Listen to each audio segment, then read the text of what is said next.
everybody. Welcome back to another episode of Vegan Proteins Muscles by Brussels Radio. My name is Dani. And I'm Robert.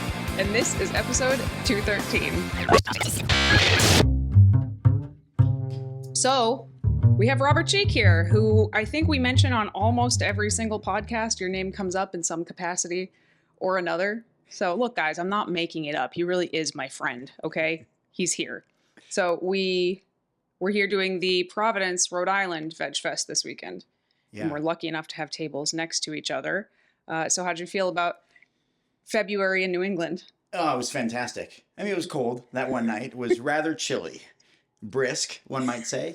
But the Veg Fest was phenomenal. You know, I came out here to spend some time with you guys and to do this event. And it was one of the best book selling and book signing experiences I've had as an author, period. Yeah. I mean, you had 4 of your books? Yeah, I brought 4 and I sold out of basically 3 of them. I had 1 copy of Shred It left, and then just fewer than 10 copies of The Impactful Vegan left. So I don't mean he had 4 books. Yeah, I had 36 of one book, for example. I had 36 copies of The Plant-Based Athlete that sold out hours before the event ended. I could have sold more, of course. Mm-hmm. People were looking for that one, but they settled for The Impactful Vegan, so maybe that's even better. Well, try not to be jealous, but I sold 13 of my own book, so there's that.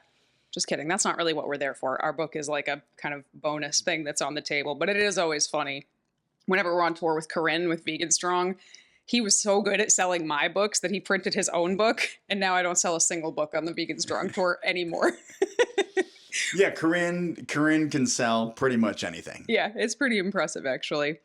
So we could have done this podcast on a million topics. We have probably had like 8 hours worth of conversation just since you got here, you and I. Well, we had like 6 hours in one night. Yeah, that's true. Counting the airport ride and staying up till midnight. Yeah. So we've probably closer to 20 hours. Yeah. since I got here. But we haven't talked about this specifically. So what we're going to talk about, and I have mentioned this on the podcast, and I even had planned to do an episode about this, maybe even like earlier when your book first came out, by myself trying to explain what it was and encouraging people to read your book, The Impactful Vegan. So this came out last year? Yeah, June of 2024. And it is completely different than the other books that you have published, which have all been about fitness and nutrition as a vegan. But this is completely different. So tell us, what is an impactful vegan? What is this book about? Yeah, well, this book, the idea came from, initially reading a book by Peter Singer, The Most Good You Can Do. And then that led me to William McCaskill, Doing Good Better.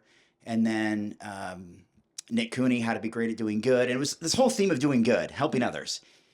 And I was very inspired by those books, for one. And then I was out harvesting walnuts on the farm I grew up on.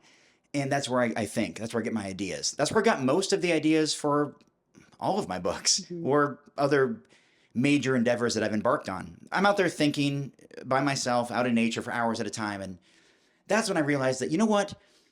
I have dedicated my life to being impactful, to being effective for the cause, whatever that cause is. It's even one of the reasons why I got into lifting weights and bodybuilding, was to combat this idea that vegans can't get enough protein 3 decades ago when the internet was just being born. So I've always had effectiveness on my mind. And basically, an effective altruist, which is kind of the foundation of this book, is effective altruism, or what I coined effective vegan altruism, is simply someone who tries to do the most good. How can I use my time, my energy, my resources, my connections, my network, all of these things, my financial donations, my volunteering skills, my generosity, how can I make the biggest difference? That's simply what it is. When you look at the definition, it even states something just like that. How can I make the greatest difference in the lives of others? And how can I use an honest and scientific approach to discover what that is, and then remove my own bias? So whatever that turns out to be, that's what I should do, because the evidence suggests that's the most effective thing. It's not always the most fun or the sexiest thing, but when you put your time, energy, money, resources into that cause, it will make a greater difference than doing something else. So would you say that being an effective altruist or an effective vegan altruist is finding the forms of activism that sort of give you the most bang for your buck. Yeah, that's precisely what it is. And a lot of people go vegan and they think like that's enough. And your book says that that's just the beginning. Exactly. So give some examples of what the next steps would be for someone who is already vegan but hasn't really given this particular idea much thought before. Sure. Okay, Dani, so think about this. The typical vegan is going to spare about 365 animal lives per year. Pretty good. One per day. It's pretty impressive. That's with the foods that you choose to eat, the products you choose to buy or not buy, the types of shoes, belts, purses, hats that are coming from non-animal sources and don't require exploitation of animals. Even with all that, even the products that you use for skincare and shampoo and everything else that are not tested on animals, still you'll spare about one animal life per day. I argue in The Impactful Vegan that everyone, vegan or not, could and maybe should change their behaviors in a way that can spare 10,000 animal lives or more per year. Well, how do you do that? Well, one of the biggest ways to do it is something that people are often not willing to do, but it's not just opening your heart and mind, it's opening your wallet. So there are animal charity organizations that have been around for decades, many, many decades, that have people that have been in their roles and in their positions for many, many years. They come from different industries. Maybe they've been for-profit CEOs and know how to build a business or create impact, if you will. They know how to create change. They know how to change consumer behavior and purchase decisions. Maybe someone else is really, really good at fundraising, and then they come into this movement and they infuse it with hundreds of millions of dollars. There's all sorts of ways to do this, but one of the most important things we can do is open up our wallets and donate to the most efficacious animal charities in the world. And what I learned from reading Peter Singer's work and William McCaskill's work, and they're two of the best around. I mean, these are like Oxford scientists, philosophers that are really, really brilliant. Peter Singer is, of course, one of Time Magazine's most 100 influential people in the world, and William McCaskill is a brilliant Oxford philosopher. And one of the points they make is that when you take a step back and look at charities aimed at helping humans, there's over 1 million just in the United States alone. It's unbelievable. Whether it's the raising money for prevention of cancer or helping people with blindness or certain disabilities or poverty or learning, getting books to schools, whatever. There's millions of them, and some are not just 2 times better or 10 times more effective than others, or even 100 times more effective. Some are thousands of times more effective. And that can be said for animal charity organizations as well. We all can think of some that are completely mismanaged. Their hearts are in the right place, but they don't know what they're doing. Some types of vegan activism might even be counterproductive, and actually are, which we know from surveys, surveying omnivores who are perhaps interested in leaning towards this lifestyle and are turned off by certain behaviors or activism approaches. And so what effective altruism does is they create systems and methods to evaluate effectiveness. So for example, William McCaskill, who co-founded the effective altruism movement 12, 13 years ago, he actually helped put in place animal charity evaluators. So ACE, Animal Charity Evaluators, is an organization that has evaluated and scrutinized over 3,000 animal charities over the last 14, 15 years. And they come up with their top 10 or top 4 or top whatever every single year. They usually have their top 4, best charities of the year based on 30 points of criteria that they evaluate. And then their next 6 or 10 runners up and then honorable mention. So they kind of create a top 15 list or so every year. And some charities emerge. Some are there every single year because they're just that good and that effective. And so when you look at it that way, you'll understand that some charities that do particular activism and education work, like the Humane League, can spare a chicken's life for as little as 33 cents. That's really impressive. Whereas some animal charities, and let's just say, again, we're taking an honest approach. Let's say you're working on saving elephants. Maybe that's more close to your heart. You care more about an elephant than a chicken. But I'm just going to make up a number here. Maybe it costs $600 per elephant. Maybe it's $6,000 per elephant. Maybe it's $60,000 per elephant. But it's only 33 cents per chicken. Does that chicken deserve, or that baby chick, the same type of care and protection as an elephant does, regardless of your bias? Right. What animal you prefer to help? The exotic wild ones that you see on safaris are really cool. And yes, there's factors of extinction and all of that. Right. But for the same cost, we're only talking about financial implications here. We're starting there with financial donations. We'll move on to many other topics. But when it comes to financial donations, think about all these things, Dani. I write about and I make arguments in the book that we should be open to and deliberately involved in supporting international animal charities. The US dollar stretches incredibly far in the continent of Africa, throughout most of the continent of Asia, in Central and South America, in certain parts of Europe, and other places worldwide. Maybe not Australia, pretty expensive place. So imagine the work that we can do here in the US for whatever animal you care about. Dogs, cats, chickens, cows, pigs, turkeys, whatever. You can do exponentially more in India, Sri Lanka, Bangladesh, Botswana, wherever you are.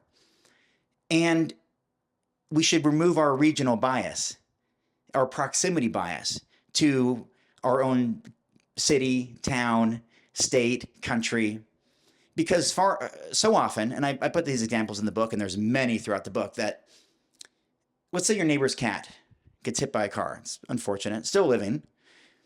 It may cost hundreds and hundreds, maybe $1,000 for a surgery.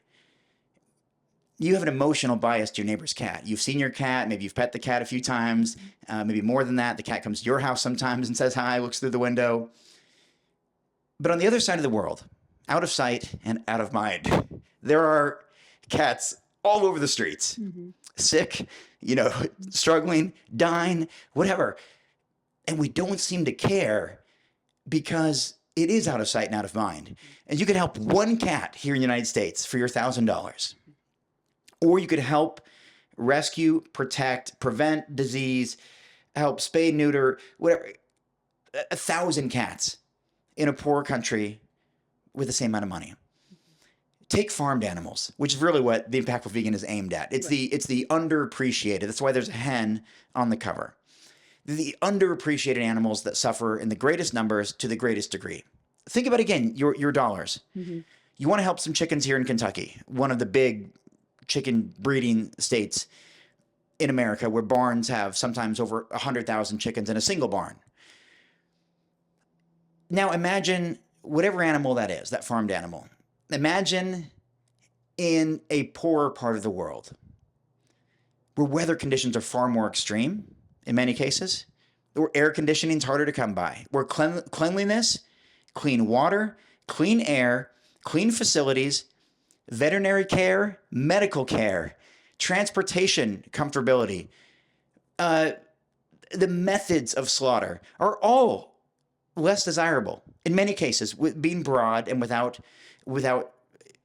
trying to stereotype a certain area, but just generalizing the reality of it. We know that to be true in many of these countries. And is it worthwhile, and is it worth our time and consideration to factor in those implications and say, you know what, I'm not scared of letting go of my $100 donation or $500 donation or this, I had a good year, this $3,000 donation or tax write-off to an international organization because I trust them even though they're outside of my regional bias. And once the money's gone, I don't know what happens to it. But we can trust in those organizations because Animal Charity Evaluators, ACE, has already done the work for the last 15 years with very smart and competent people letting you know that this organization in India is really high quality and worth supporting. This one in Thailand and Vietnam, really, really good one. This one in Turkey, there's a great one in Turkey. This is one worth supporting. And then making those decisions to do the most good. So there's so much to kind of pick apart from here.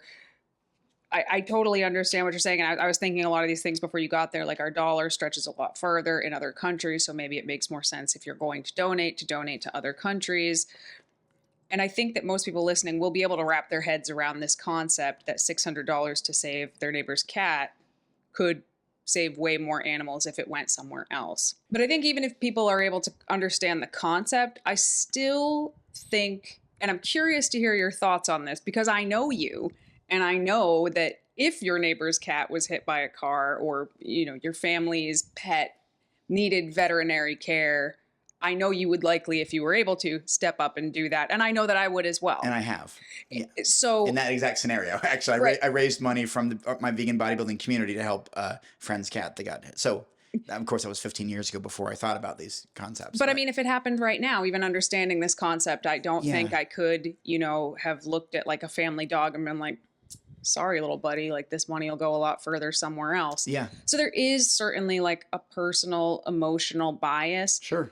That I don't think many people would be willing to sort of let go of, nor do I think they would want to, because I do think there's like one of the criticisms of effective altruism is that it can come across as kind of cold and callous sometimes for the reasons that you mentioned. And I don't think I feel like there's a humanness about helping those in your community. And maybe it's a self-preservation thing. Like, this is my community and I want to bring it up as well. Yeah. That I think would make it hard for people to just sort of step away from that. I don't think that's what you're suggesting, but I want to hear your thoughts on it. Yeah, can I clarify? Mm-hmm. You don't have to choose. Mm-hmm. What I'm saying is donate monthly or throughout the whole year, or during the times when donations are matched, doubled and tripled by a wealthy donor. I explain that all in the book. There's certain times of year. It's around Giving Tuesday. It's at the very end of the year before taxes. It's on certain days during World Vegan Month, all types of times where your donation is actually matched, not just matched, but doubled and often tripled because of wealthy donors who are very altruistic and they're philanthropic people who care about animal issues. So the idea is that you don't have to choose. And one way to do that is to donate monthly. We all know, I mean, whether it's a business where that has a subscription model, like everything in the world that we shop with, whether it's our Amazon Prime or our Netflix or magazines, if people still read those, or not throwing shade, although providing shade would be nice for those in the hot sun. But any kind of subscription service, television, cable, internet, whatever, a box subscription, that same kind of thing. I mean, you could even maybe do one fewer subscription. You know, you could cancel one that's just not really serving you. A certain, maybe you belong to 2 gyms, maybe you don't need to have 2, and that money could then go to just every month. And so then when your dog or your neighbor's dog gets hurt, or your neighbor's cat gets hurt, you can pull from other resources, other funds, other savings if you want to help them, but you've already allocated and committed to helping those that are suffering in the greatest numbers to the greatest degree throughout the world. And also there's a concept called earn to give. Many people don't want to pursue I don't want to say thankless job, because it's certainly not thankless, but a just grinding out job trying to help animals in a nonprofit or in some other, they tend to be nonprofits, but whether it's an animal sanctuary, animal shelter, animal advocacy organization, animal charity of some sort, they don't want to do that, but they want to use their inherent skills, talents, and natural ability in, let's say, finance or something else that is, maybe they're a professional athlete, something that's a high earning income. They're a singer, entertainer, they're a major YouTuber. There's this whole concept of earning to give. In fact, I know people who are literally doing this. Some of my friends, they're skilled as engineers. They can make 6 or 7 figures or more. They do that in order to then go write big checks to organizations that are doing the great work. And so that's another thing too, where you don't have to make those decisions on the spot. Do I help this animal that I'm more biased towards because I like dogs and cats more than pigs, or I just really like supporting my own neighborhood and lifting up my own community versus something that's many continents away. You don't have to make those decisions. And you can do the things that I mentioned that I did when I came across an exact scenario where my friend's cat got hit by a car, couldn't use two of his legs, had to wear a diaper and rehabilitate, try to get a wheelchair thing or whatever. I turned to my community, people who are also open to but not currently donating, people who care about the cause but don't currently contribute to it. Hey, would you mind contributing some money? And I raised a bunch of money quickly. And we can all do that kind of thing as well. Whether it's in lieu of gifts for my birthday.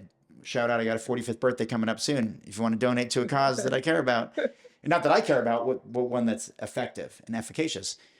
You can do those kind of things. In lieu of birthday gifts, please donate in my name to this organization. There's so many ways to do it where you don't have to pick and choose.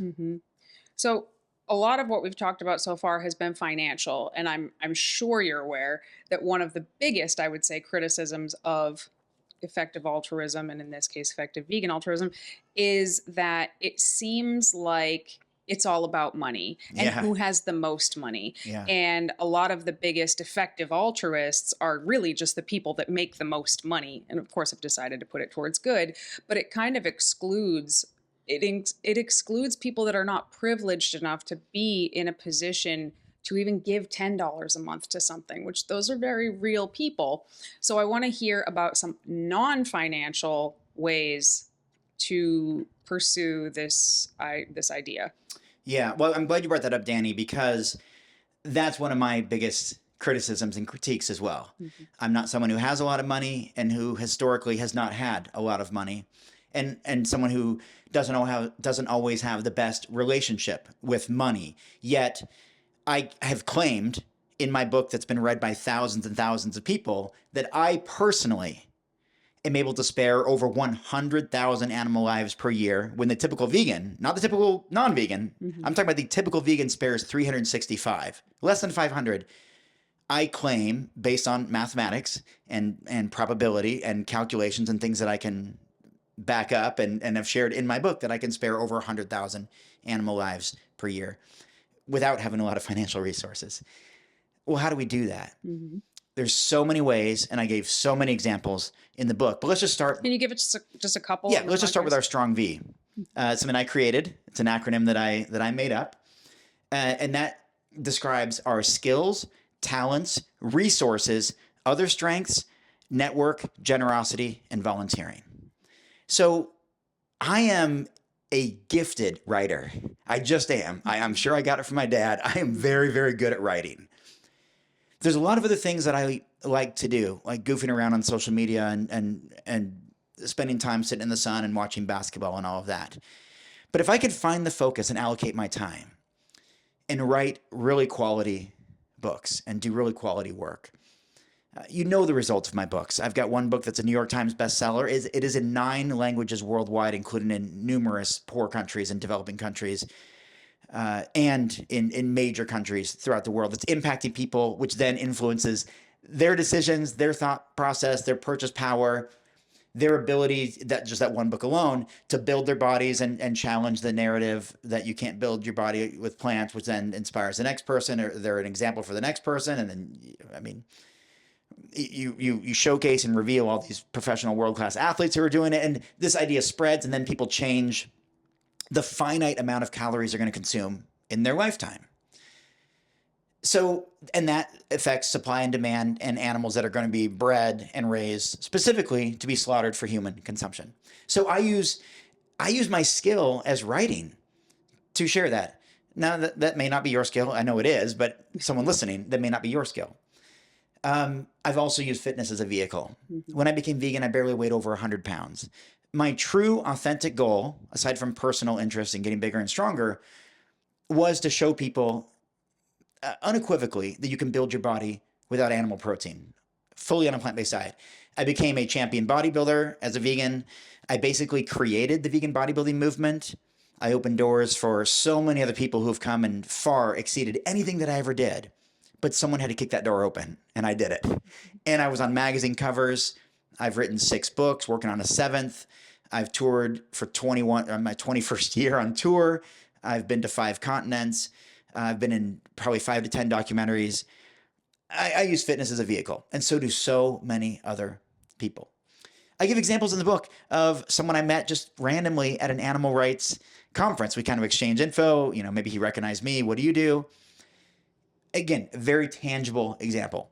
This guy is very skilled website designer. So much so he has, I don't know his page, but last time I talked to him, he had 400,000 YouTube subscribers because he's good at web design and web stuff. It's not my area of expertise. I barely know how to use a computer. But this guy donates, volunteers his skills and his team's skills and talents to build websites for some of the major animal charity organizations in the world that would normally cost them tens or hundreds of thousands of dollars. They cost him his time, right? And other people still, you know somebody, I know you do. You know somebody who is in a management position or is in charge of catering for event planning, no matter what it is, or who purchases products and could empower and encourage that person to make compassionate choices. Here's one example. I don't even know if it's in my book. I can't remember. But when I was in high school and I became vegan, I was very passionate about it, of course. I met with the physical education department, my PE teachers, and I asked them if they would please order synthetic leather, basketballs, footballs, soccer balls, and they did. I also started a recycling program in the school. I organized an animal rights week after my older sister had done so 2 years prior. Any one of us can do these things. You can put on an event. You can distribute recipes. You can bring tasty vegan food to holiday gatherings and introduce it to people. But very specifically using the strong V, which is really the foundation of the book, is basically, in a nutshell, you have far more power than you think you do. I didn't know that I could spare 100,000 animal lives per year, but because of my books, my gift as a public speaker, my ability to build muscle and to communicate that, my ability to network. Dani, I don't have a lot of money, but I have raised a lot of money. I have raised a lot of money, and not just for my book launches, but for even some of the organizations that we have worked with together. I've raised a lot of money because of my network. I know people who are very, very wealthy. I'm not, but I can communicate with them authentically about causes that I care about, and not only that I care about, and they can very easily see that I'm passionate about, but causes that actually scientifically are proven to be effective, and I'm able to raise money to help those. So I have a few questions here. So I'm really glad you brought up the person that builds the websites, because I'm thinking about how not everybody has it in them to be the activist guy. You know, the guy that's out front doing all these things, even starting a recycling week at your school or something like that.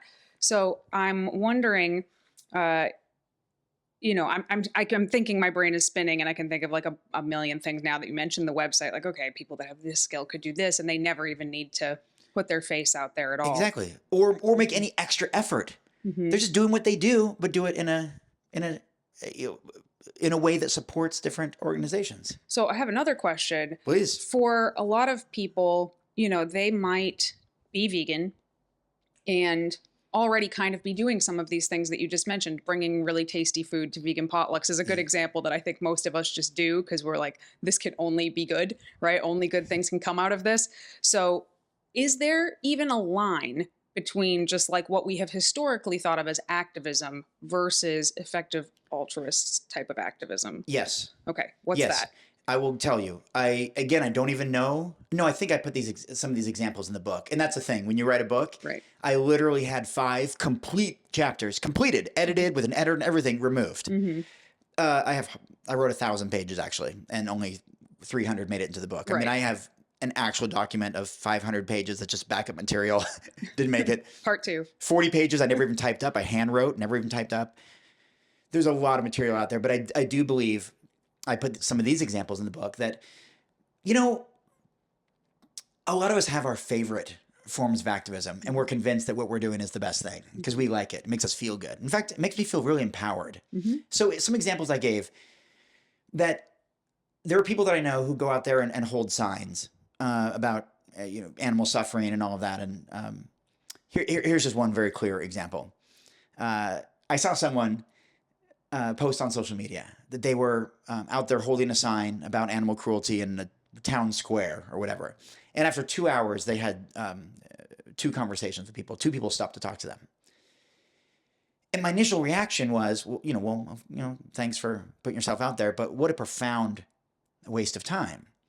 Because what could you have accomplished in 2 hours of writing a letter to the editor that gets published in a newspaper who's looking for new material, or an article you could write for a magazine, or even posts you can make on social media that are inherently going to reach more than 2 people, or conversations you can have with your colleagues or at work and changing things to, we can talk about it later, I'd like to, a plant-based by default approach, a greener by default approach, where the default option is plant-based food. You actually have to request animal-based foods. It's a new and emerging form of advocacy and activism for the benefit of reducing animal suffering in the food system, which is where, I should have stated up front, but where 99.9% of animal suffering is in the food system.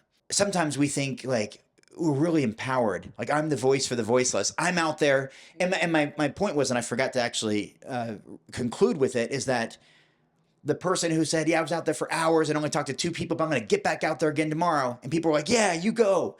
You get out there. Keep fighting the good fight. Keep doing your thing. And I'm thinking, there's so many other ways you could have spent those 2 hours, including volunteering, including fundraising, including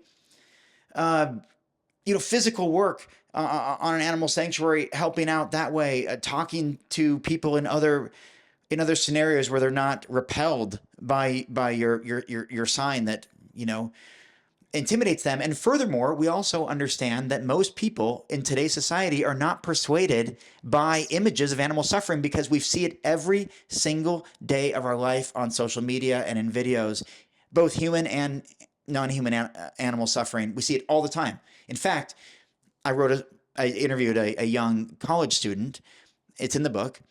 And some direct quotes from her were something like, I'm 45, she's 25. I don't know what their life is like necessarily, but she told me what it's like. And she said, we're desensitized to this stuff. We see even death, animals getting hit and dying, people getting, shot and dying in videos on social media every day. That's what gets posted on their newsfeed. You're out here showing videos of animal suffering, animal cruelty. A lot of people don't care. They see it every day. And they don't want to change their behaviors. They feel like they're going to be missing something. There's a social cost built into this, that they're going to be the odd person out. They're not going to fit in anymore. And they don't want to do it. When it comes to, and I think maybe to answer your question even more clearly, there's an organization called Faunalytics.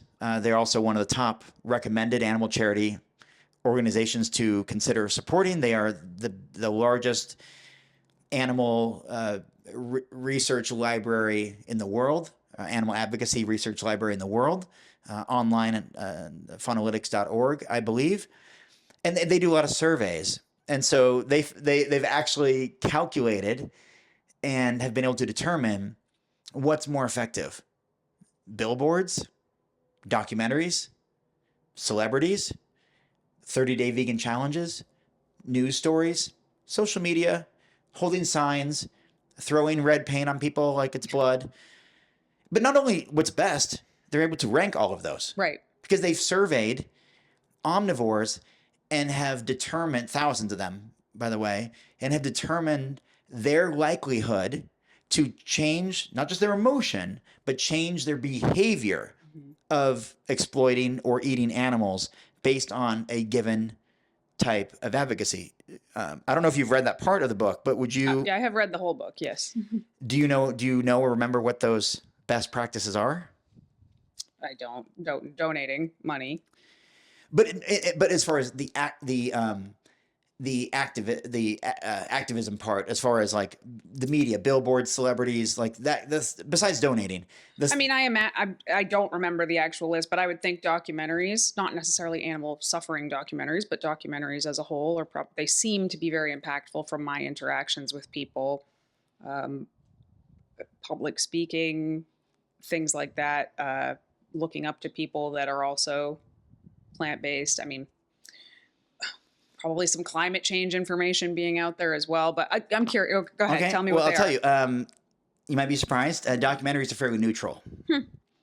What is a documentary? It's a biased agenda to push an idea. And most people know that. That's what documentaries are. It's typically a one-sided thing to expose an idea. And there's an agenda behind it, and it's funded by whoever wants to get that idea out there. We see it in the pharmaceutical industry. We see it in the medical industry. We see it in the conspiracy industry. We see it in the vegan industry. We see it in the carnivore industry. Whatever it is, it's very clearly one-sided with an agenda, and people can sniff that out. Yeah. And so it doesn't matter. We hear all the time, "Oh, I became vegan because of What the Health," or Game Changers. Whatever. That's the biggest one I hear. Right. But there are other more effective methods. And so it's kind of, and again, it's not surveying, it's surveying people who, when exposed to these forms of media, are most likely to make a change. To change.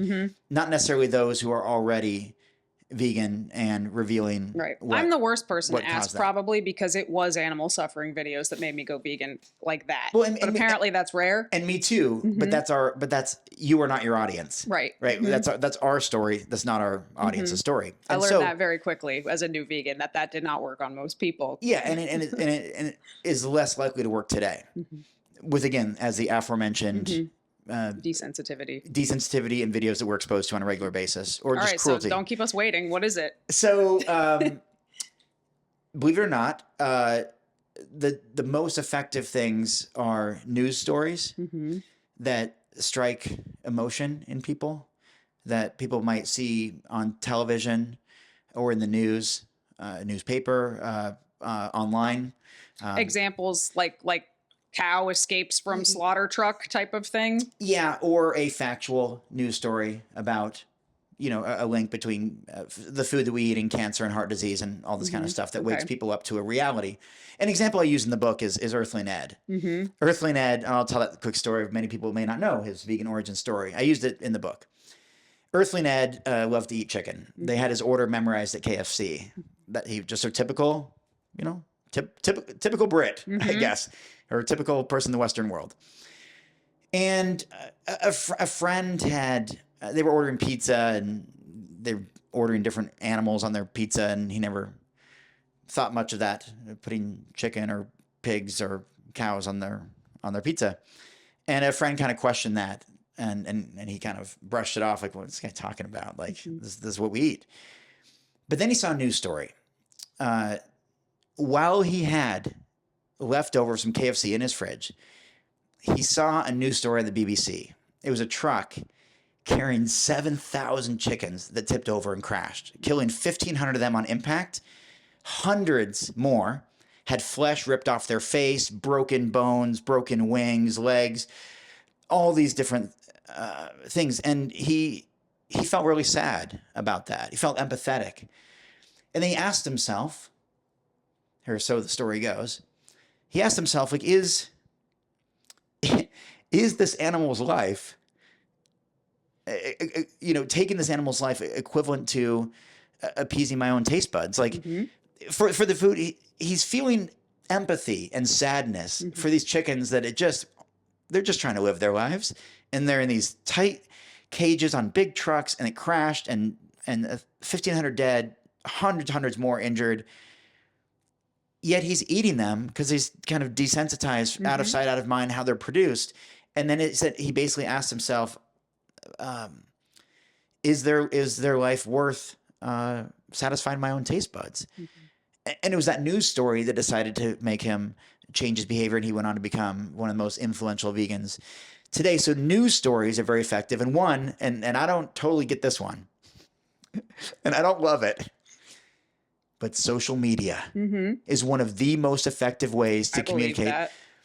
I believe it in a sense. a little bit too, especially because I come from a farming background, come from farm town. A lot of my friends are old high school friends, and a lot of people have told me they've changed their behavior because of some of the things that I post.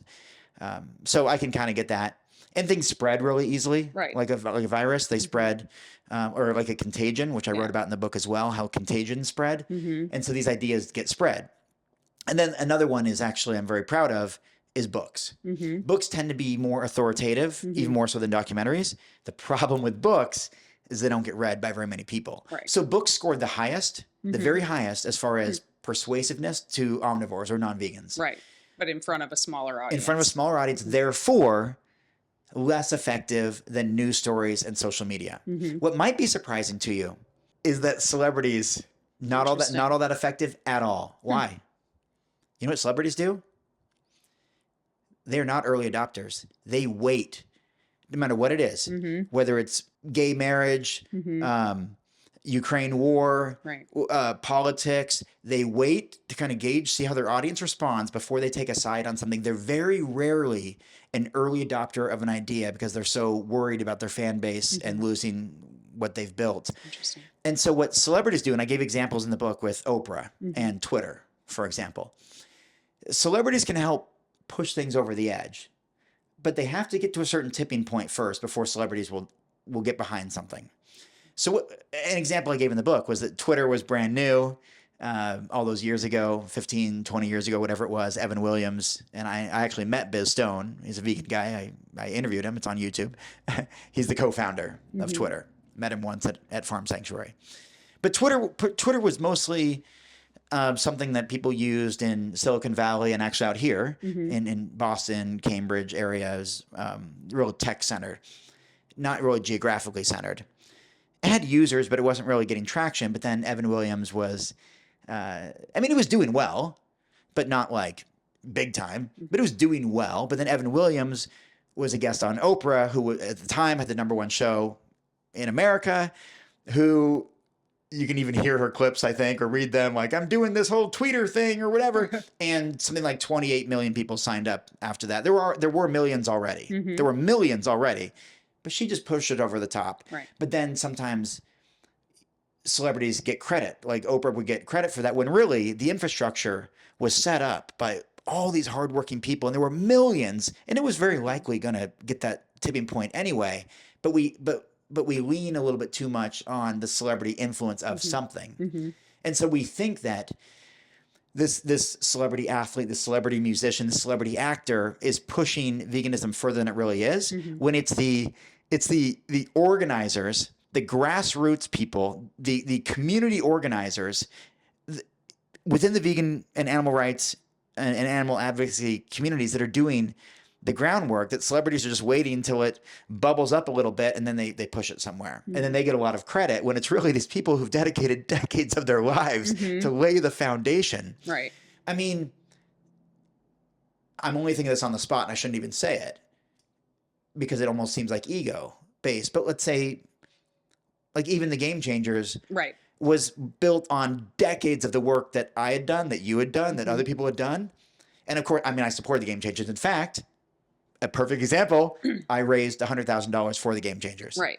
And, just to your point about and then they get credit. I think in the grand scheme of things, I don't care. And I don't think you care who gets credit for, I don't care if Game Changers gets credit for some of the work that we did way before that, because it reached more people. Sure. So, and same thing, I don't give a crap about Twitter. Thanks for nothing, Oprah. But, Oprah getting credit for Twitter blowing up, I'm sure whatever the owner guy was didn't care, because then he had more people on his platform. Just a little thing that I was thinking there. Oh man, there's so much to say. So with celebrities, I noticed celebrities going vegan, 90% of them are not vegan. They don't stay vegan if they were vegan. And that's always really disappointing. And I think in some ways it can actually hurt veganism when some of these celebrities go vegan and very publicly go back, Yes, those are all factors to weigh in to this conversation about being effective. And so I think there's a growing movement of, in a way, dismissing celebrities and their erratic behavior and their following one thing one day, one thing the next. And everything comes down to a moral and ethic philosophy anyway when it comes to veganism. That celebrities don't really matter that much. I mean, we're grateful, and we're all maybe guilty of it in some way, of embracing when, you know, Novak Djokovic is arguably the greatest tennis player in the history of the world, and he's been on a plant-based diet for the last 5, 6, 7 years. Of course, we lean into that as, like, you know, extra fuel for our arguments and for fire. But it can backfire, right? Because sure, because he just got injured in the last thing, and now he's out. Oh, it's his plant-based diet. He's injured, and, you know. Or, you know, you're thinking celebrities. I'm also thinking influencers, because in reality, I think influencers have a lot more influence than a lot of celebrities do. It's literally their jobs. Yeah, I agree. And I have seen so much harm done to the vegan movement by a lot of these influencers that were huge vegan influencers, then going back on being vegan. Can you imagine if you one day just came out and were like, hey guys, I'm not vegan anymore? Like, it'll never happen. But can you imagine the waves that would happen from something like that? Well, here, let's... and you mentioned in here, what is the recidivism rate for veganism? Like 85%? Yeah. I mean, it's terrible. Yeah, and I think a lot of vegans don't want to embrace that or admit that. Look around. I've been doing this for 30 years. How many people do you think I've met, vegans over the 30 years, that are still vegan today? Yeah, it's a short list. That's the... And it does not help animals to argue with that statistic. Look around. What we need to do is empower permanent change. And so my whole thing is not just changing hearts and minds, but changing menus and meal plans. It comes back to food. Well, this actually, we haven't even touched on this. And I think it's really important. You know, we're talking about the recidivism rate being like 85%. And it brings up this idea of how impactful is it really for 1% of the planet to be vegan versus 90% of the planet being a little bit more plant-based. Yeah. That technically would be more impactful. And that's a really hard pill for vegans to swallow. Like, I think, if I remember correctly, you even argued that some of the most effective vegan altruists are not even vegan themselves. Yeah, because veganism is not the end game. Reducing animal suffering is. And that's what people get confused with. Reducing animal suffering is the goal of what altruism is, which is making other lives better. It's not a label, and it's not a strict set of rules to adhere to.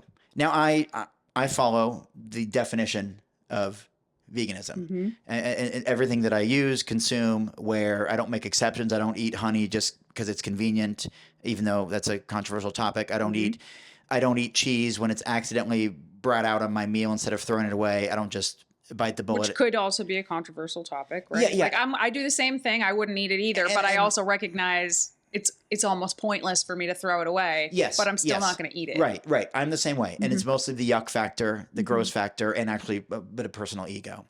So I'm glad we're talking about this, because I have an entire section on the book that perfectionism is the enemy. What I mean by that is that, and this is by chance, Dani. I'm by chance wearing a Plant Strong shirt. It's the only clean shirt I have left from this 6-day trip.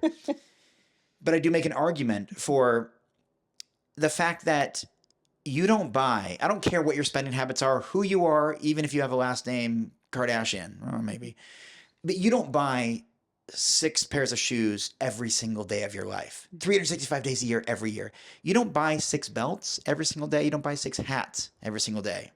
But you sit down to eat 6 times every single day. 3 meals, 3 snacks on average in the Western world with access to calories. That's what we consume, to the tune of 3,540 calories per day for the typical adult American.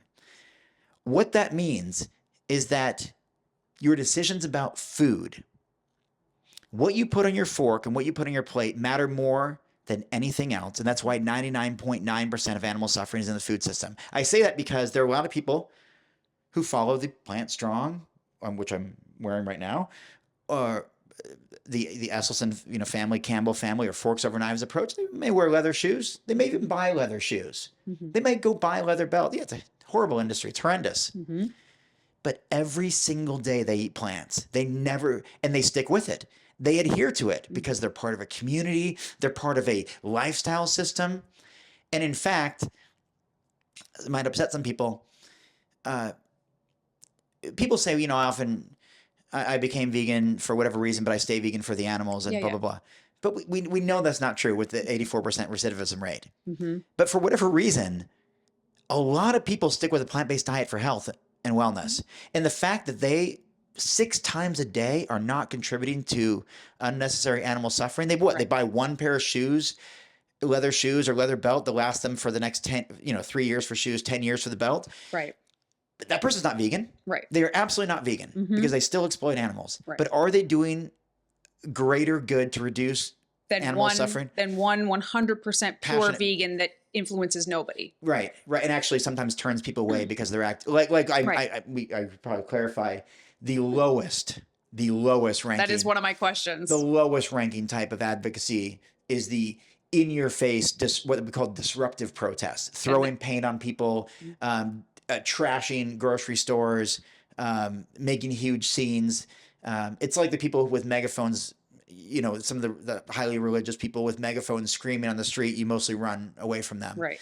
That's how vegans are seen. And I would when put they in do that those category, and I'm curious if the research shows this or if they even research it at all, just the judgy, angry vegan stereotype, just even at the dinner table. Yeah.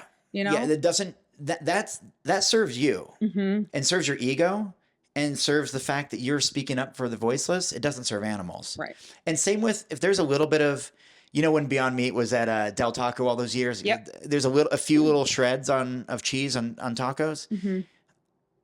Slight cross-contamination contributes to 0% of additional animal suffering. None. Yeah. It's a tiny little sliver. That's not even, it's a fraction of a calorie, or it's a calorie.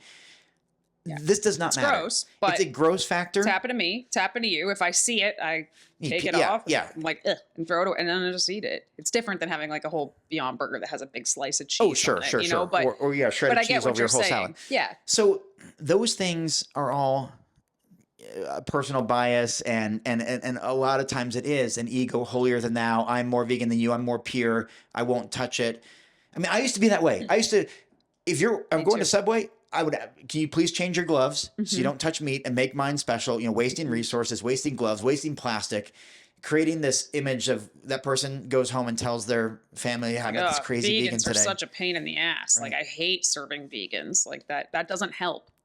Then that message spreads through, and I've worked in many restaurants, that message spreads through kitchen culture in different restaurants, and they dread vegans that come in like that. No one wants to make them anything. And then somebody comes in and orders a vegan meal and it sucks because they don't care about serving that community at all. And they're like, oh, vegan food sucks. Like, the ripple effect of it can be quite big. But I was also a judgy vegan. I didn't make anybody change their gloves or anything because I worked in kitchens and I knew how that went. But, you know, I would call my friends out at dinner and be like, oh, how's your plate of suffering? How's that going for you? Yeah. But it wasn't I wasn't doing it for my ego at the time. I genuinely thought that they would be like me and have the same response to these things that I had. And if I could just get that message through, they would snap to just like I did and come out of it. And it never happened, not once. So can we talk about that just for a brief moment? So some of my favorite stories and quotes and thoughts in the book are from Paul Shapiro. He's been a vegan activist for over 30 years. He's the founder and president of the Better Meat Company. He says some of the best things in the book. By the way, I interviewed like 40 experts for this book, and there's so many great thought leaders in there, including animal sanctuary founders, because that's something that effective altruism gets criticized for. They don't support sanctuaries. I do. In fact, I interviewed 3 of them. I differ in a lot of ways from traditional effective altruism, which we can get to either today or in part 2 down the road sometime of this conversation. But Paul Shapiro made the point that I think all vegans need to take to heart, that he made the statement along the lines of, we think that if only we had better arguments, if only we had better facts, if only we could get those facts to people they would immediately change their behavior, like a light bulb goes off. It's that whole idea that if slaughterhouses had glass walls, we'd all be vegetarians. I don't think so. How many people in America today don't know how their burger was turned into a burger? At least to some degree. They know it came from an animal, and the animal had to go through a killing process, a slaughter process to be turned into this. The biggest issue, and I talked to Sergeant Vegan, Bill Muir, about this. Of course, he uses some explicit language, but it's the "I don't care" or "I don't give a," you know, it's his expression. That's the biggest thing we're up against, is apathy.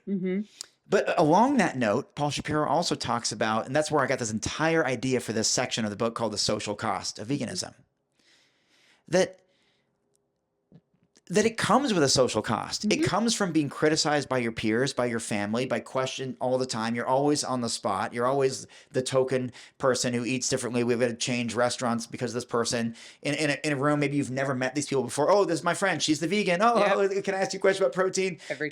Yeah, my wife gets, you know, she works at a regular job, you know, at the university, and she's the token vegan, and everyone, she gets introduced as such, and it's on the spot, and she doesn't like being on the spot, and then has to defend herself, where it's like almost like that video we watched, the Jubilee video, 25 against 1.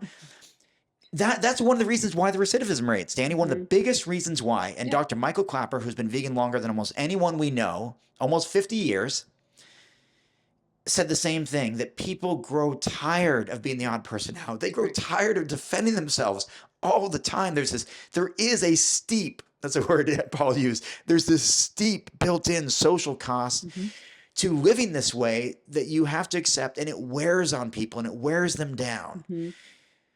But he also said,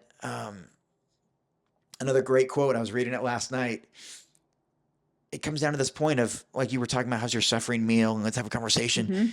He was saying you can't just win an argument with meat eaters. You have to win them over. Right.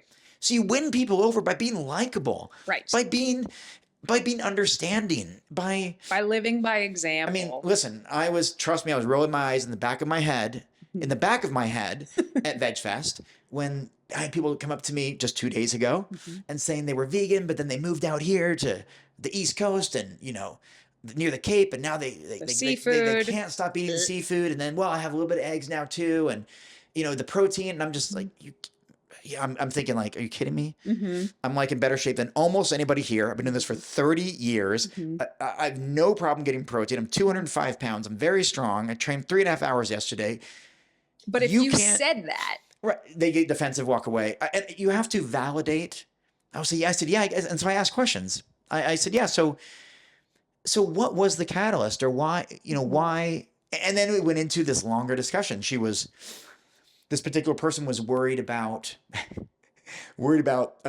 processed plant-based meats. It's too processed, yet eating high toxicity fish. Right. And so I made that point. I said, you know what? I understand your concern, which is why I would be really concerned about eating fish, because bigger fish eat smaller fish, who also eat smaller fish, who eat smaller fish. So by the time you get to those bigger fish, all this toxicity is compounded, and so you're getting this really concentrated form of either mercury or other toxicity that's found in fish. And since you care about that in your body, and you don't want to put these processed plant-based meats, which, by the way, you know, and then I brought in the analogy of the process. Imagine the processing that it takes to get a cow out grazing in the field to turn into a patty on your plate. Right. That's heavily processed. Right. That's very high processed.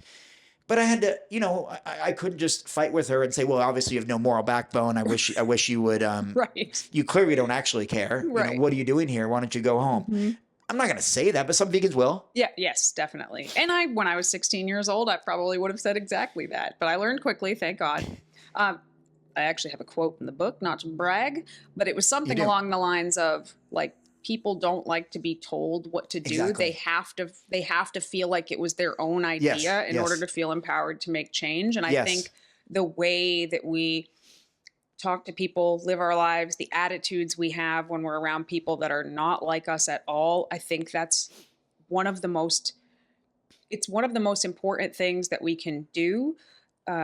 I don't know if it crosses that line into effective altruism or not, but you don't need money. You don't need special skills. You don't need special talents to be that type of vegan that you wish you knew before you went vegan?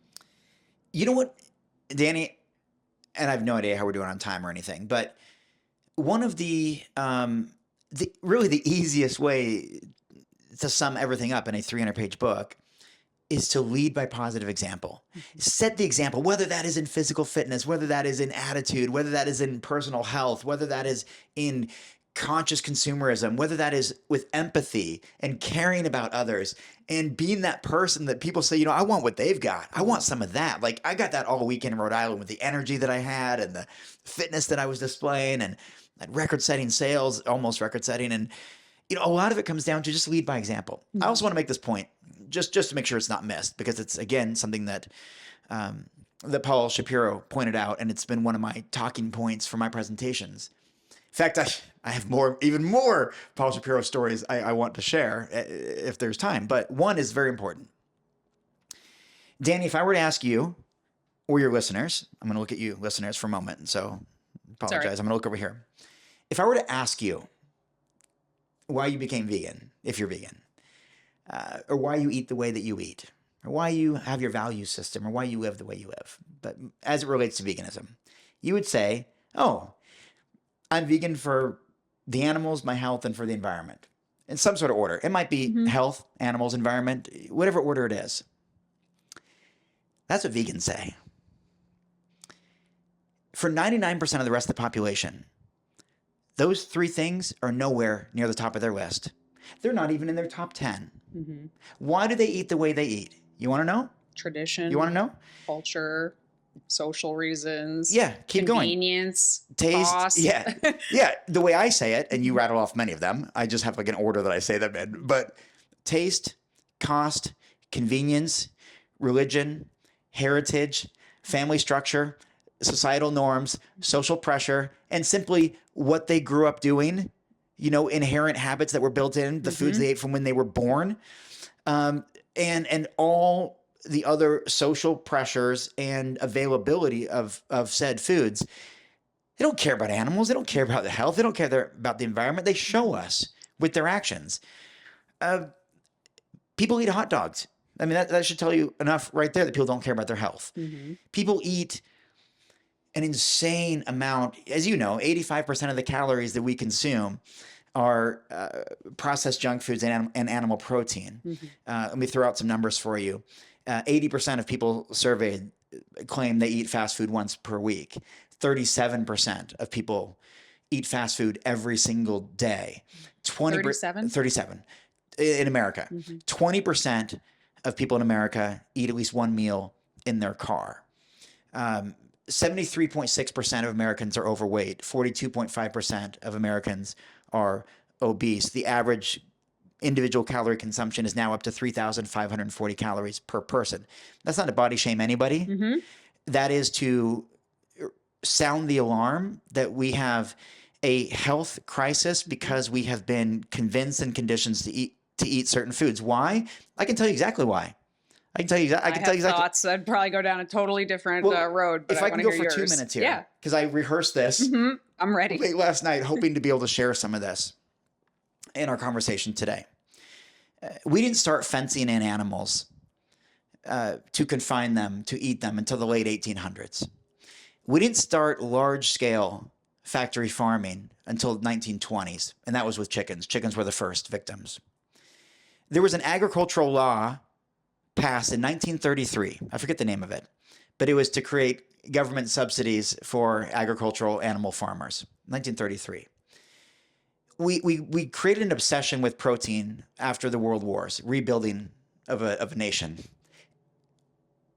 And protein was seen to be so important. It was the essence of life itself. It was discovered in 1838.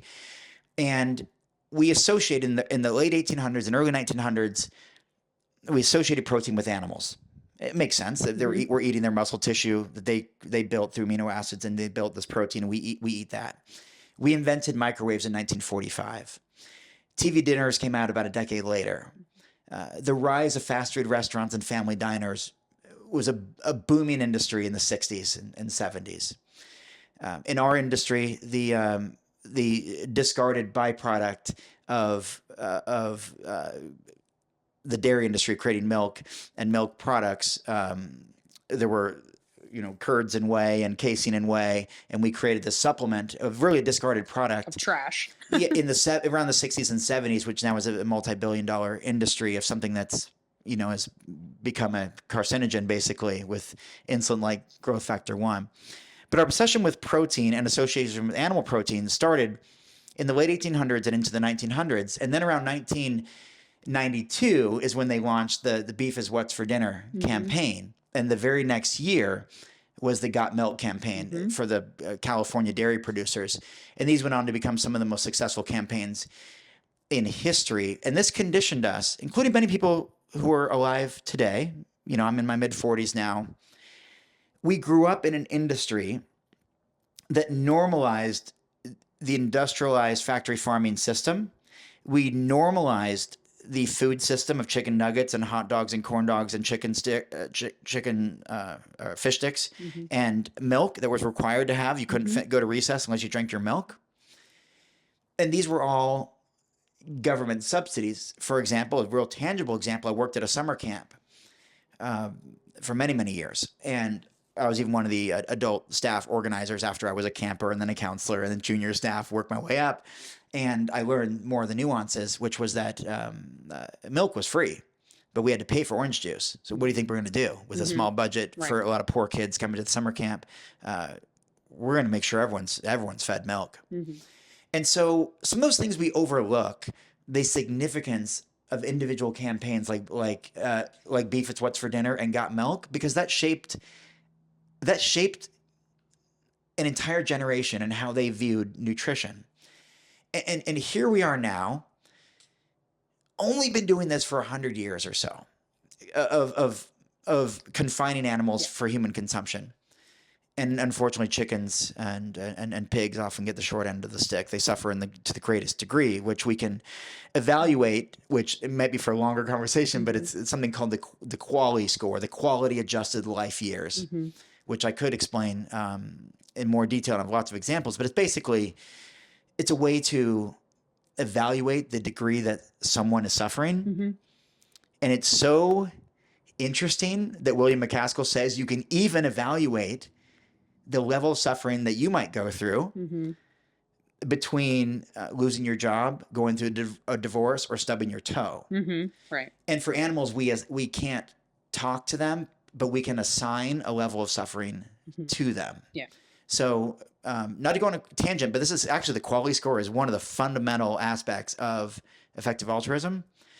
So if I want to look at suffering, let's say you feeling in perfect health, you're a 10. Everything's going great for you. On a scale of 1 to 10, 10 is perfect health. And you don't have to answer these questions, but I'm just going to make up some scenarios. How would you report back to me your level of wellness on a scale of 1 to 10? If I now tell you that you suffer from migraines every single day of your life, what does that number go to from a 10 to a what? You can keep it in your head if you want. Now I'm going to ask you something else. Okay. Now you migraines every day of your life. Now what if I said another scenario is you suffer from chronic diarrhea every single day of your life? Okay. Okay. Maybe a different number. What if I say you suffer from debilitating panic attacks every day of your life? And now let's say something else. Now let's say, for whatever reason, I'm making this stuff up. You throw your back out very painfully 3 days a week, and you're bedridden or something like that. What number is that? Let's say you suffer from intense. Again, I'm just making these things up, but this is all part of the philosophy of understanding suffering. Let's say you suffer from very severe, let's say like poison ivy in certain parts. Let's say in an embarrassing part of your body. Okay. Let's say like your butt crack or something. And you work in public. Let's say you work in a no. This is all part of it. And all of these together. No. How you compare one to the other? Oh, okay, gotcha. Because I was like, we're down like near 1, right? Oh yeah. No. Sorry. I want to die. I'm gonna off myself soon. Do we need to redo this? No. Okay, I gotcha. So what's worse out of all that stuff? How you compare it? Because that's what we do with animals. Yeah. That's why we can have an honest conversation about, do egg-laying hens suffer more than beef cows? Right. The answer is yes. Yeah. Because we can assign, is it worse to never, ever be able to spread your wings and be on a wire cage and be crammed in with a whole bunch of peers for the entirety of your existence, or to have some sort of pasture to go in and to live a longer life? Chickens only live like 42 days or something. Cows need more time. They get more time. They get more fresh air. They get more space to roam around. And then can we say, do dairy cows suffer more than beef cows? Well, the answer is yes. Why? They have their babies taken from them, and then they're strapped to machines, and then become milk producing machines. They're artificially inseminated every year, based on pregnancy. And they also basically meet the same end, right? They'll be slaughtered. Yeah, after they produce a different calf every year, only for that calf, their child be taken from them, and guess what? That calf is then killed within a few weeks to be served as veal in expensive restaurants throughout the Western world. Right. So we can determine that some animals suffer more than others, which is why we prioritize and give preferential effort towards helping some more than others, because some simply suffer in larger numbers, like chickens. Like if I were to ask listeners here, this is an easy one, a little softball. If you could only choose, you have to choose. Just in this scenario, you have to choose. Do you use all your strong V, your skills and resource talents and all that stuff, your funds, your network to support chickens or support cows?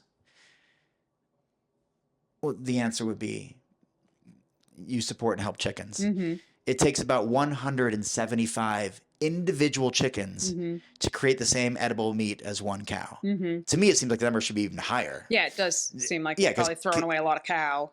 Then Must not be a lot of edible stuff on there, because I would think more hundreds. You do the math of the body weight. But then again, chickens that are Cornish crossbreed, that are bred for meat, I raise them. I, Robert Cheeke, raised them and sold them at the auction. I know. I come from 20 years of farming. Like, I know this. They are pretty big. Those are big chickens. So the numbers in that case do make sense. But I mean, 175 lives to one.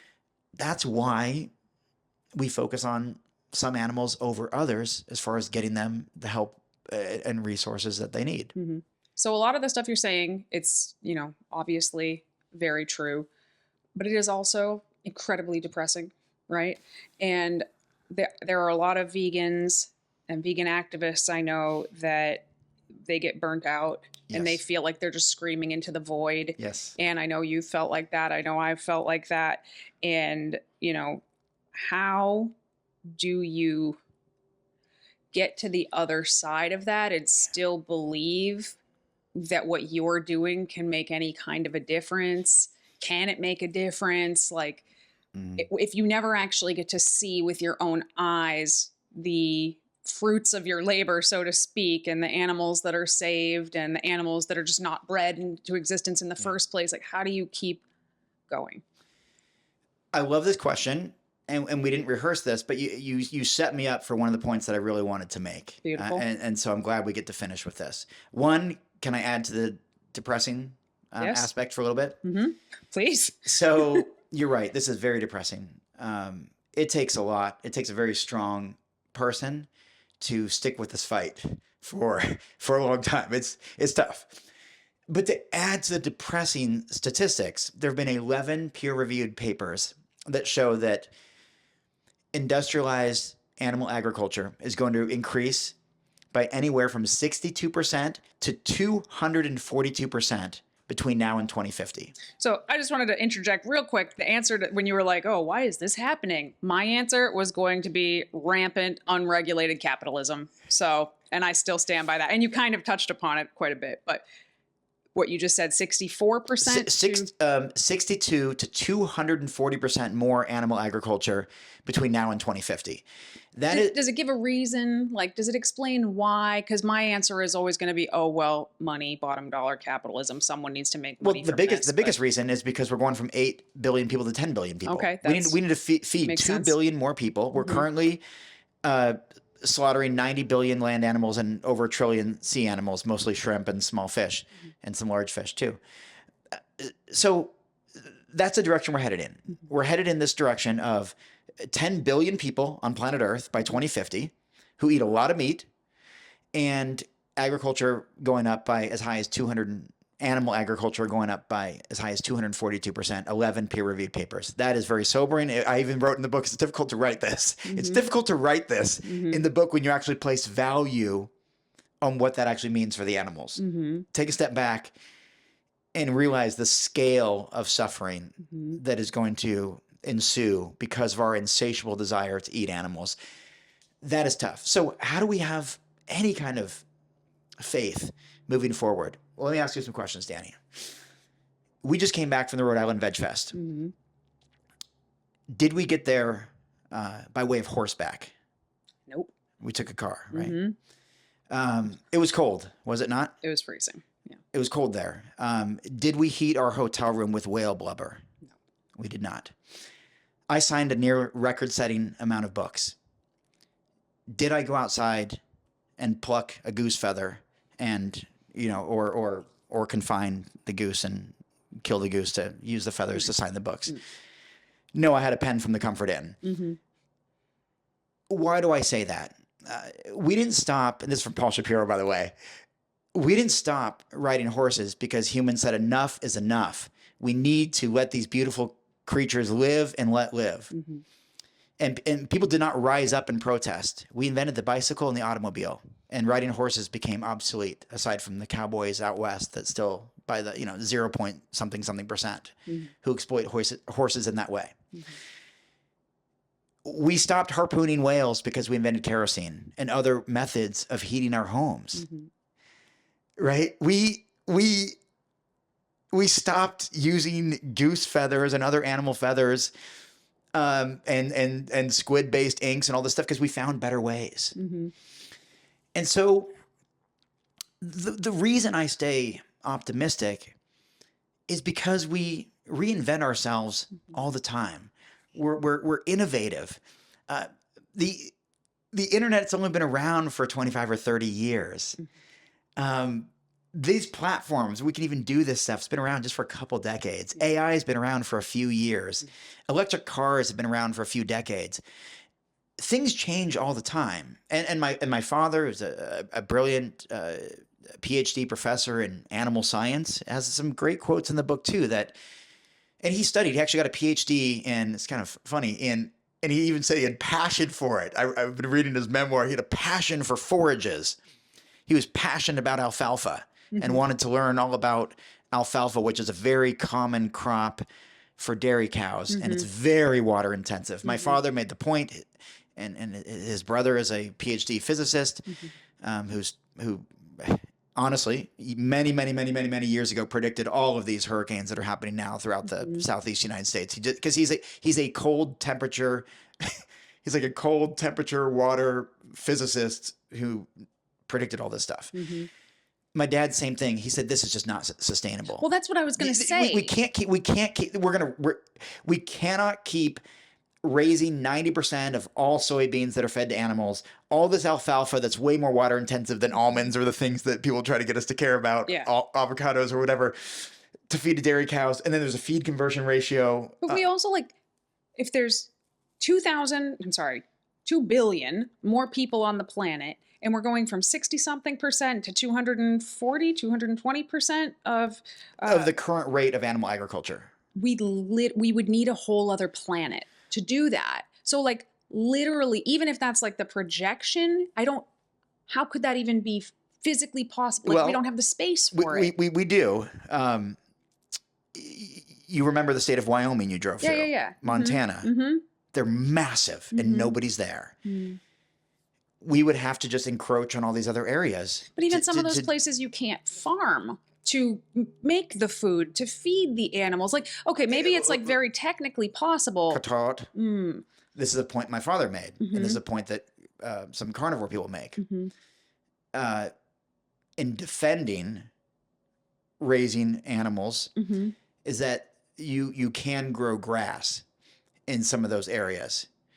And that's something that animals can graze on and convert into muscle tissue, and which calories, fuel for humans.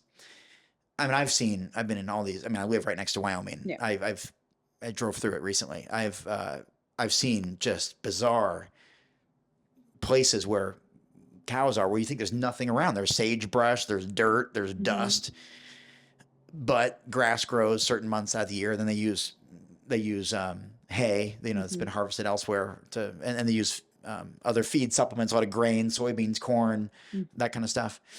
So there are many parts of the world that are not very populated. The entire continent of Australia, I've been there, barely anybody. The entire country of Canada, it's massive, nobody's there. But nothing's going to grow up there. It's freezing. But it can in certain areas and certain, and so who knows where these, we need apartments and homes for these 2 billion people. We need societies and communities for them. We need schools. We need all these hospitals.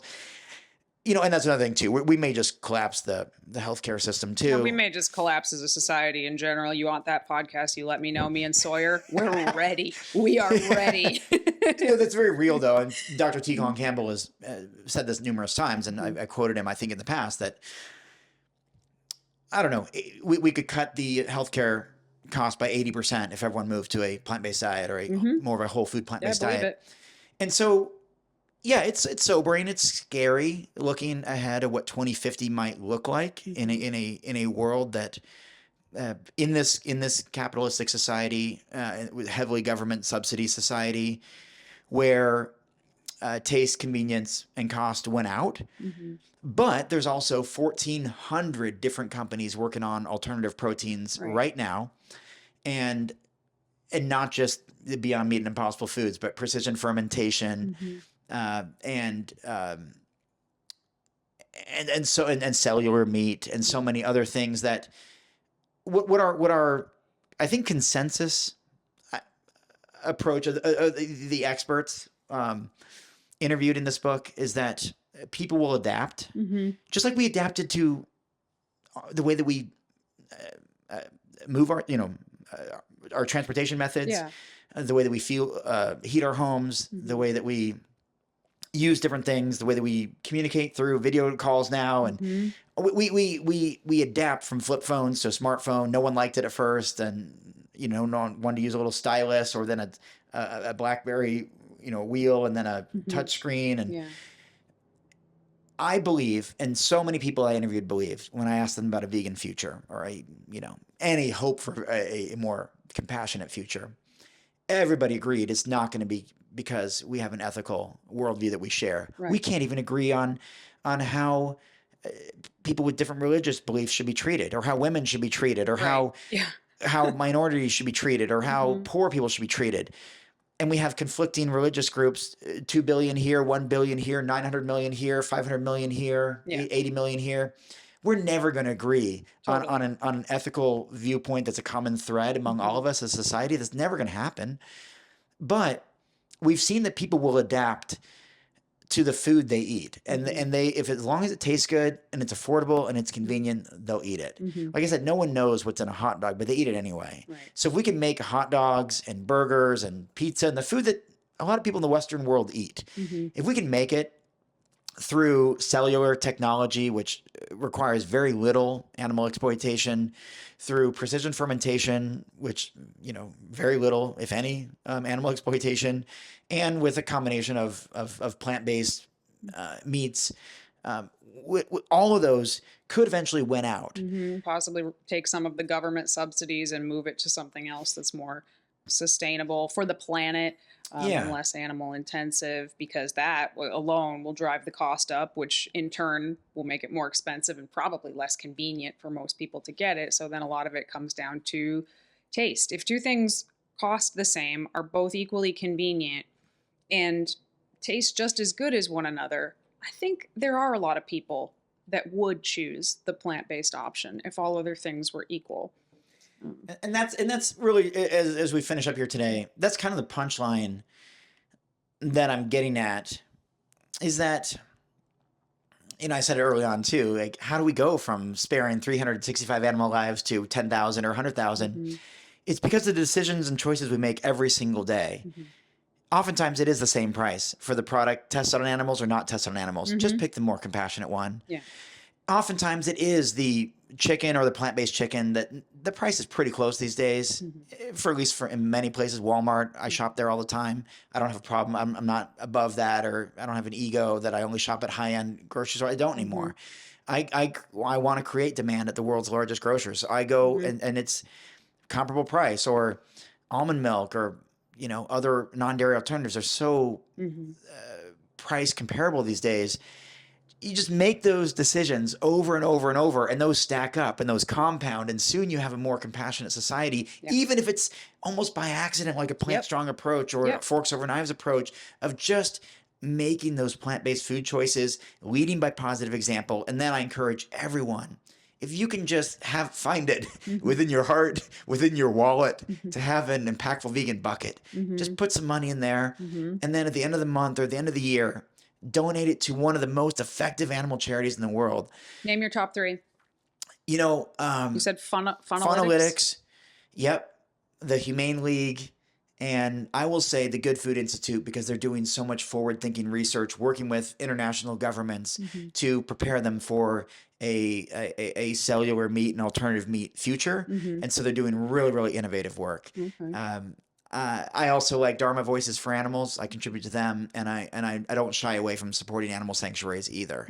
But I also encourage people to look through the book and look at the entire list of animal charity organizations, because ultimately, Dani, and this is the last thing, and this is where I definitely stray from traditional effective altruism, is that I'm a much bigger fan of you doing something rather than nothing. Right. If you look at effective altruism as it stands, they only want to do the best, most impactful, the thing that's going to do the most significant bang for your buck, like all the anti-malaria nets for kids in sub-Saharan Africa so they don't get bit by mosquitoes and die and all that. I totally get it. They want to address the biggest sources of human poverty and affect the largest number of people and all that. I'm on board. I'm on board with all of that kind of stuff. I don't really get all their AI stuff. I'm not. You're not a tech bro?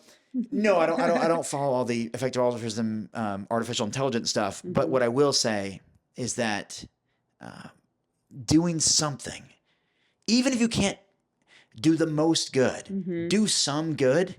Boy, that makes a difference in the lives of those that are suffering today. So, and there's a lot. There's a lot of animals suffering today. And if you can do something today that makes their life better tomorrow, you should do it. Yeah, that's awesome. Well, I'm so grateful that we got to have this conversation in person instead of over Zoom. And of course, it's been great having you here at our house also. Yeah. Where is the best place for people to get your book? I'm very fortunate that The Impactful Vegan is in bookstores all over America. Obviously, the easiest place is online at the big bookstore that everyone knows, because it'll get there by tomorrow. And I just encourage people to read it and apply what you learn. I spent 2.5 years writing it. I had a team of 5 editors. I interviewed 40 people for it. It's very comprehensive. It's the best work I've ever done. And I didn't want to just write a good book. Like, oh yeah, I read that. That was a good book. I wanted this to be life-changing and transformative. I can't tell you how many times I've heard from people who read the book, who donated to effective animal charities, or who volunteered at their local sanctuary, or who used their birthday money to go use it in effective ways, who vote with their dollars differently.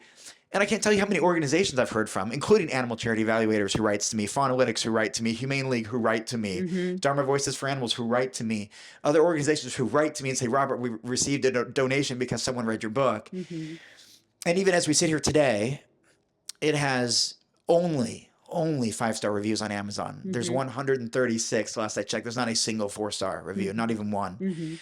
And that's a testament to the incredible amount of work and thought that went into it. And also the efficacy of how effective it actually is. Like, my goal with this book was to raise millions of dollars, to funnel millions of dollars, especially from people who are not currently giving money to the most effective animal charities. Like, I mean, really, if you care about animals, it is so much more effective to donate than it is to go hold a sign or do so many other things. We know that from natural disaster relief. I don't go hop on a plane and go help, fight floods or fire. I don't know how to, or help rescue people or provide medical things. I don't know how to do that, but I can donate funds to those who know exactly how to allocate them the best. And that's what we're asking. But for those who don't want to open up your wallet, and I get it, it's tough. It's difficult for me too.